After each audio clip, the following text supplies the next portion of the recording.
अनुसार 2 सप्ताह के लिए लॉकडाउन का पीरियड फिर से बढ़ा दिया गया है। 17 मई तक अब ये लॉकडाउन 3 चलने वाला है। इस बार लॉकडाउन के लगने से कल यानी 4 तारीख से कुछ उसमें पहले की गतिविधियों को आगे बढ़ाने के लिए, खास करके आर्थिक गतिविधियों को सुचारू ढंग से चलाने के लिए छूट भी दी गई है। और उस छूट देने में पूरे क्षेत्र को, देश भर में हर प्रांत में जिलानुसार 3 प्रकार के जोन बनाए गए हैं: ग्रीन जोन, ऑरेंज जोन और रेड जोन। इन तीनों क्षेत्रों में कुछ दिशा निर्देश दिए गए हैं जिसके अनुसार वहाँ की सब गतिविधियाँ ये चालू होंगी। जहाँ तक ग्रीन जोन का विषय है, जो भी व्यक्तिगत रूप से चलने वाले जितने व्यवसाय हैं, गतिविधियां हैं, आर्थिक तौर पर जहां समूह के रूप में इकट्ठे नहीं होंगे, ऐसे प्राय सभी खोल दिए गए हैं। जो न खुलने वाली ऐसी गतिविधियां हैं जिसमें हमारे विद्यालय हैं, कॉलेज हैं, कोचिंग सेंटर्स हैं, मॉल्स हैं, सिनेमा हॉल्स हैं, जिम्स हैं, धार्मिक स्थल की गतिविधियां हैं, इन सब स्थानों पर अभी रोक रहेगी। अन्यथा सब दुकानें, सब बाजार, ये सब खोलने के निर्देश दे दिए गए हैं। लेकिन इसमें भी सोशल डिस्टेंसिंग का मंत्र, ये हमको सबको ध्यान रखना है कि कहीं भी भीड़ नहीं लगानी है। इसका प्रशासन भी पूरा ध्यान रखेगा। जहाँ तक बसों के आने जाने का विषय है, बसें 50% अपनी क्षमता की सवारियाँ लेकर के ही चल सकेंगी ग्रीन जोन में। और इसी प्रकार जो 4 पहिया वाहन हैं, ड्राइवर के साथ 2 सवारियां और बैठ करके चल सकती हैं। स्कूटर चलने की भी सहमति दी गई है। परंतु रेल, मेट्रो, जहाज, अंतर्राज्यीय बसें, इनके ऊपर भी रोक रहेगी। व्यक्तियों के नाते नागरिकों को भी थोड़ा इसमें बंधन लगाया गया है कि 10 वर्ष से नीचे की आयु के बच्चे और 65 वर्ष से ऊपर के आयु के हमारे वृद्ध बंधु, इनको घरों से न निकलें, ऐसी एडवाइजरी भी जारी की गई है। इसी प्रकार सायंकाल 7 बजे से प्रातःकाल 7 बजे तक जो एसेंशियल सर्विसेज हैं उनको छोड़कर शेष लोगों पर बाहर घूमने की, बाहर निकलने की ये रोक भी जारी रहेगी। इन सब बातों का पालन करने के लिए प्रशासन, पुलिस, इन सबको कहा गया है कि इसका ध्यान रखें। हेतु एकमात्र है, गतिविधियां सब चलाई जा सकती हैं, लेकिन कोरोना के फैलाव में किसी भी प्रकार की कोई गुंजाइश यदि होगी तो उसको रोका जाएगा। जहाँ तक ऑरेंज जोन का विषय है, वहाँ पर बसों की जो छूट ग्रीन जोन में दी गई है, वो छूट वहाँ नहीं रहेगी। बाकी सब विषय जैसे ग्रीन जोन में होंगे उसी प्रकार वहाँ से चलाए जाएंगे। जहाँ तक रेड जोन का विषय है, वहाँ पर नाई की दुकान, ब्यूटी पार्लर, स्पा, सैलून, रिक्शा आदि, रिक्शा यानी ऑटो, टैक्सी, इनके चलाने पर भी प्रतिबंध होगा। तो इस नाते से रेड जोन में आवागमन की गतिविधियों पर थोड़ी रोक रहेगी। स्थानीय तौर पर जहाँ एक स्थान पर अपनी गतिविधि चलाने के लिए, बाकी ग्रीन जोन में जो छूट है वो छूट वहाँ भी रहेगी। जो क्षेत्र कंटेनमेंट जोन ऐसे घोषित किए जाएंगे, अर्थात जहाँ भी किसी क्षेत्र के अंदर कोरोना से पॉजिटिव व्यक्ति पाया जाता है, उस क्षेत्र में केवल एसेंशियल गुड्स, इन्हीं को छूट रहेगी। अर्थात हेल्थ संबंधी सर्विसेज, बिजली पानी संबंधी सर्विसेज, ऐसी जो एसेंशियल सर्विसेज हैं उन्हीं को वहाँ चालू रखा जाएगा। इसके अलावा किसी प्रकार की छूट नहीं मिलेगी। प्रधानमंत्री जी के कथन अनुसार ऐसी सब गतिविधियों को चलाने में 2 गज की दूरी, ये एक फार्मूला जो दिया है उन्होंने, इसका हम सब लोग निश्चित रूप से ध्यान रखें। इसका ज़रूर हमको चिंता करनी है। जहाँ तक वर्तमान में कोरोना के संबंध में अपने प्रदेश की स्थिति है, हमें अभी भी अपने प्रदेश पर, यहाँ के व्यक्तियों, यहाँ की संस्थाओं, यहाँ का एडमिनिस्ट्रेशन, यहाँ की हमारी स्वास्थ्य सेवाएं, इन सब के ऊपर गर्व है कि मूल रूप से हरियाणा में बचाव हुआ है। लेकिन कुछ गतिविधियां ऐसी हुई जिसके कारण से आज का हमारा आंकड़ा वो कुछ ज़्यादा बढ़ गया है। इस आंकड़े की यदि मैं चर्चा करूं तो आज कुल पॉजिटिव केसेस की संख्या 364 हो गई है और इसमें 241 लोग वो स्वस्थ हो गए हैं, रिकवर हो गए हैं। आज पॉजिटिव जो संख्या शेष बची है जिनका इलाज चल रहा है वो 124 लोग हैं। दुर्भाग्यपूर्ण स्थिति है कि 4 लोग अपनी जान खो बैठे हैं। इनमें उल्लेखनीय बात, जैसा हमको पहले से पता है, 3 फैक्टर ऐसे हुए हैं जिससे हमें चिंता है। एक, जो जमात के लोग, तबलीगी लोग थे, उनकी बड़ी संख्या हमारे इन पॉजिटिव केसेस में आई। और दूसरा जो चिंताजनक स्थिति वो बनी कि दिल्ली में काम करने वाले लोग जो हरियाणा में प्रतिदिन आते जाते थे दैनिक यात्री के रूप में या व्यवसाय के रूप में, उनको भी कोरोना से पॉजिटिव पाया गया। वो भी एक बड़ी संख्या है, क्योंकि दुखद स्थिति है कि दिल्ली हमारे देश की राजधानी होने के नाते भी एक बहुत बड़ी संख्या में वहाँ लोग पॉजिटिव हो गए हैं। वहाँ 3 तरफ से दिल्ली को हरियाणा के ज़िले लगते हैं। उन ज़िलों में चाहे वो सोनीपत है, झज्जर है, गुरुग्राम है अथवा फरीदाबाद है, ये संख्या अधिक मात्रा में बढ़ी। एक तीसरा फैक्टर और जो ध्यान में आ रहा है, भले संख्या उसकी ज़्यादा हरियाणा में तो नहीं है, लेकिन पंजाब में बहुत बड़ी संख्या पाई गई है कि नांदेड़ से जो आए हुए तीर्थयात्री, उनमें भी बड़ी संख्या में और लोग पॉजिटिव पाए गए हैं। हरियाणा में भी उनमें से कुछ लोग डबवाली, सिरसा में कल ही आए थे, 2 लोग उसमें पॉजिटिव पाए गए। बाकियों के टेस्ट अभी होगा, उसका रिजल्ट अभी आना शेष है। यदि ये घटनाएं न होती तो हम बहुत अच्छी स्थिति में होते। फिर भी आज हम बाकी प्रांतों की अपेक्षा स्थिति हमारी ठीक है। हमारे यहाँ की जनता ने संकल्प लिया है कि हम सब लोग मिल करके इस कोरोना की लड़ाई में एकत्र रहेंगे और हमारी जितनी सेवाएं, सर्विसेज हैं, वो भी डट करके जुटे हैं। हम सब लोगों को इस बात के लिए ध्यान रखना है कि ये बात कहीं आगे न बढ़ जाए।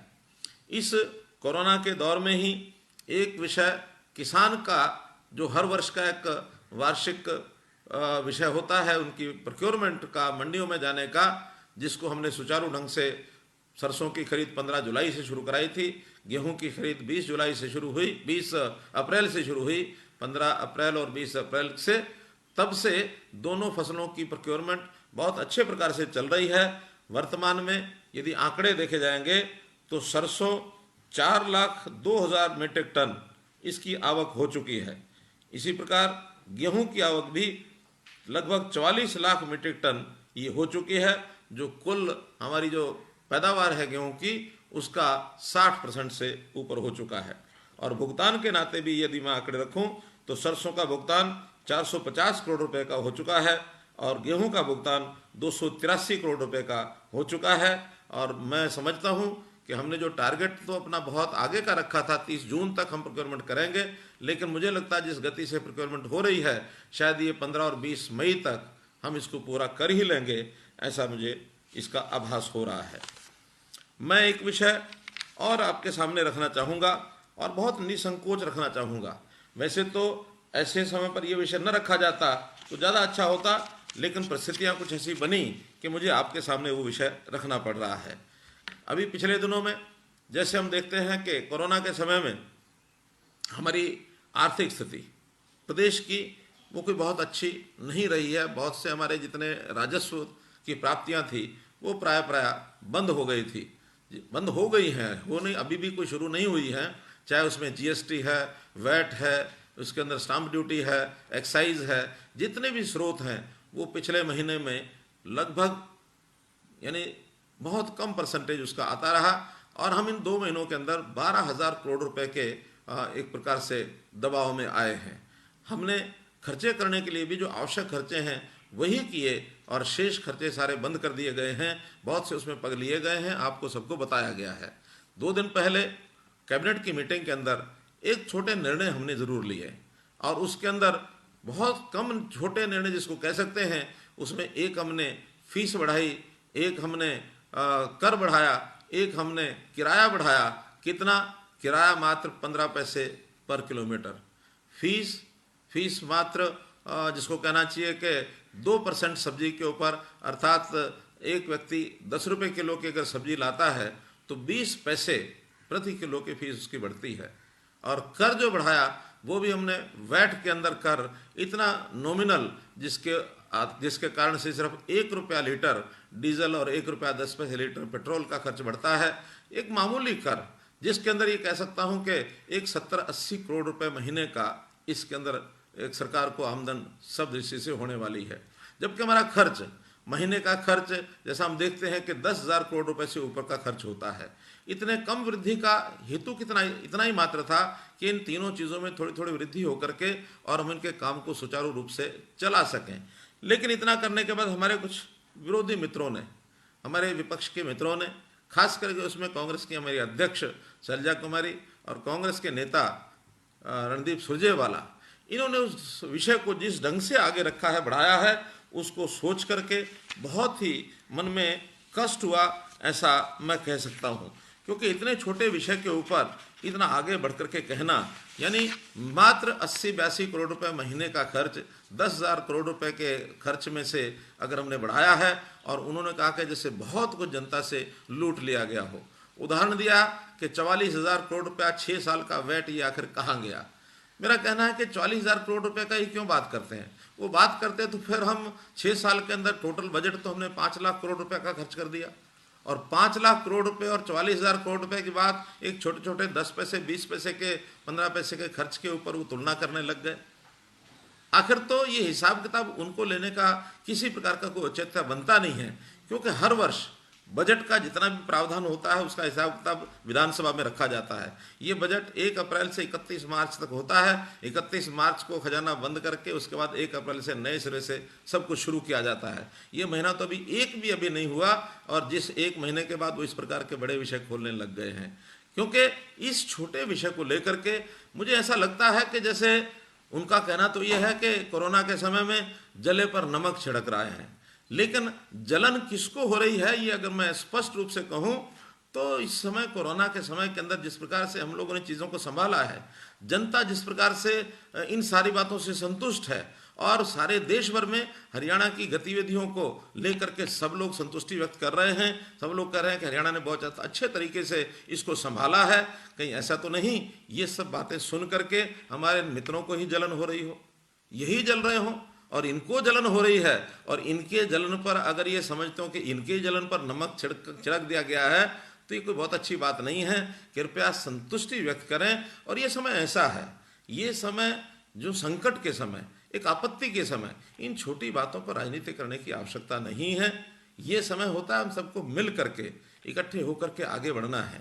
अभी हमने एक अपेक्स ग्रुप की अपनी मीटिंग की, उससे पहले ऑल पार्टी मीटिंग में भी जो नेता थे सब लोगों ने एक विश्वास दिलाया था, क्या कि हम लोग सरकार के साथ खड़े हैं। सरकार को सुझाव सब के मिलते ही हैं, सबके सुझाव लिए जाते हैं, लेकिन उस सुझाव के बाद सब लोगों का एक ही विषय रहता था कि मुख्यमंत्री साहब आप जो करेंगे, सरकार जो करेगी, हम साथ खड़े हैं। ये संकट का समय है, इस समय आप जो भी कुछ करना चाहें हम आपके साथ खड़े हैं। लेकिन कभी भी किसी ने कंडीशनल सपोर्ट नहीं की थी कि आप ये करेंगे तो हम साथ खड़े हैं, ये नहीं करेंगे तो साथ नहीं खड़े हैं। अभी ये बहुत कुछ हुआ नहीं है।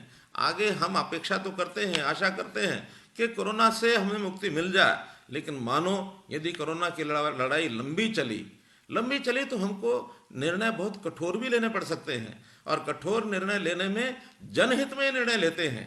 क्योंकि हमारे पास जो कुछ है हम ट्रस्टी के रूप में जनता का सब सामान दिया हुआ वो संभाल रहे हैं।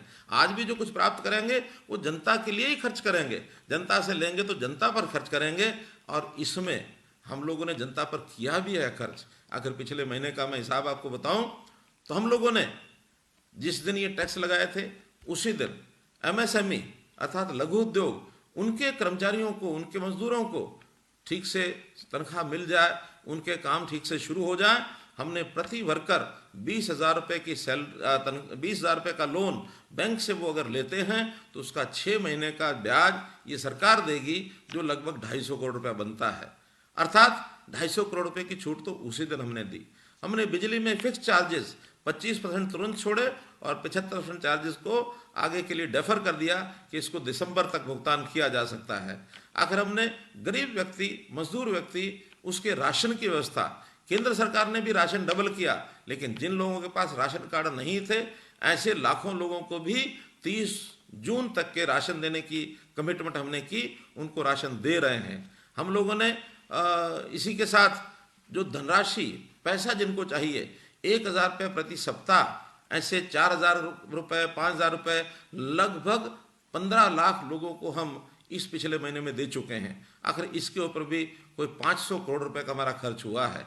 ये करोड़ों रुपए साथ साथ खर्च हो रहे हैं। 80 करोड़ रुपए महीने के इस दर्द को अगर इस प्रकार से न वो रखते, अगर इसमें संतुष्टि जाहिर करते तो उनकी परिपक्वता ये नज़र आती। ये विषय ज़रूर मैं बहुत अपने एक कष्टदायक मन से जनता के सामने रख रहा हूँ।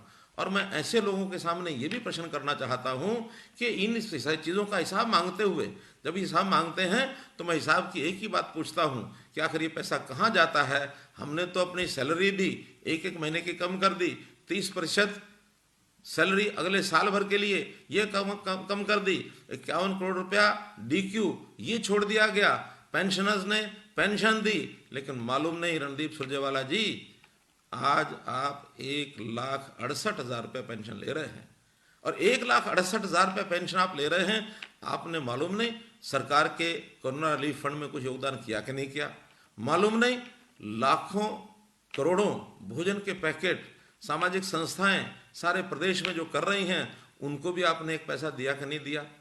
और आप तो अगर सारा हिसाब आपका पिछला हम लगा लें 5 साल का, जब आप विधानसभा के सदस्य थे मात्र 7 बार आप आए हैं विधानसभा में और पूरे 5 वर्ष का खर्च 1,12,00,000 रुपये आपने लिया है।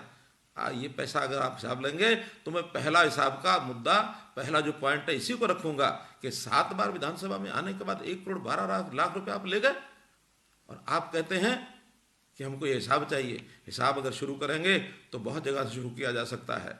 आप हमको सरकार में आने से पहले जो आप लोगों ने एक सुप्रीम कोर्ट में एफिडेविट दिया क्या कि हम जो गेस्ट टीचर्स हैं, ये जो अतिथि अध्यापक हैं, इनको एक दिन नहीं रखेंगे। हमने उनको भी रखते हुए और उन अध्यापकों का 4,000 करोड़ रुपया हमने उनका दिया है। आखिर कोई एहसान तो उन पर नहीं किया, लेकिन आपकी की हुई गलतियों का भुगतान ये हमको करना पड़ रहा है।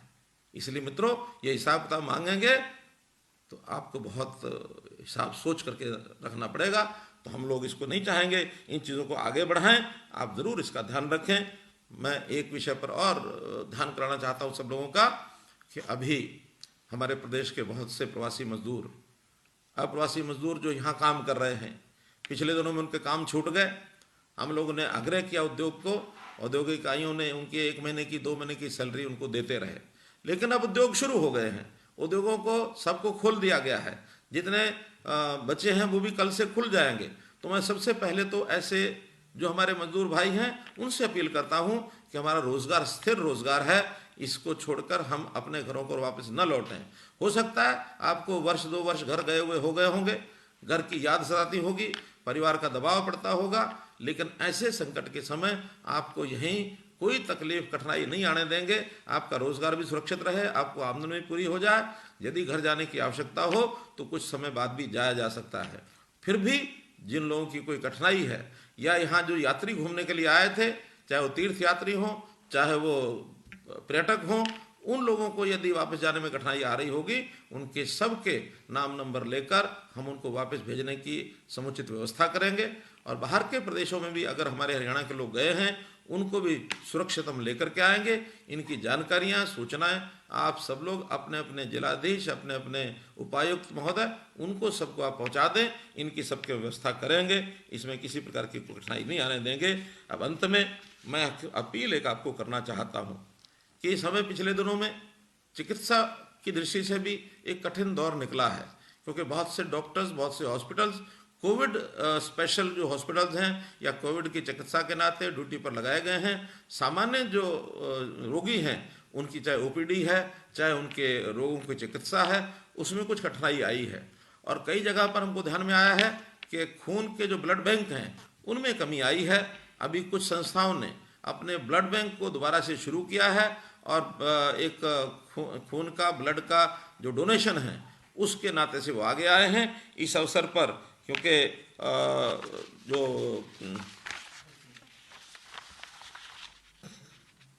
थैलेसीमिया, थैलेसीमिया बीमारी से भी बहुत लोग, जो बच्चे यानी हमारे जो ग्रस्त हैं, वो बच्चे हमारे प्रदेश में ऐसे हैं जिनके जीवन को चलाने के लिए रक्त की आवश्यकता है। तो मैं आपको अपील करता हूं कि ऐसी संस्थाओं के माध्यम से आप रक्तदान अवश्य करें ताकि इन बच्चों की ज़िंदगी को भी बचाया जा सके। आज इस अवसर पर एक संकल्प के साथ हम आगे बढ़ें और निश्चित रूप से आने वाले समय में भले आशा अपेक्षा हम अच्छी करते हैं, होप फॉर द बेस्ट, लेकिन दूसरा वाक्य मेरा है प्रिपेयर फॉर द वर्स्ट। हम किसी भी आपत्ति के लिए उसका मुकाबला करने के लिए अपनी तैयारी रखें। मेरा विश्वास है कि हरियाणा से कोरोना हारेगा, भारत से भागेगा। बहुत बहुत धन्यवाद।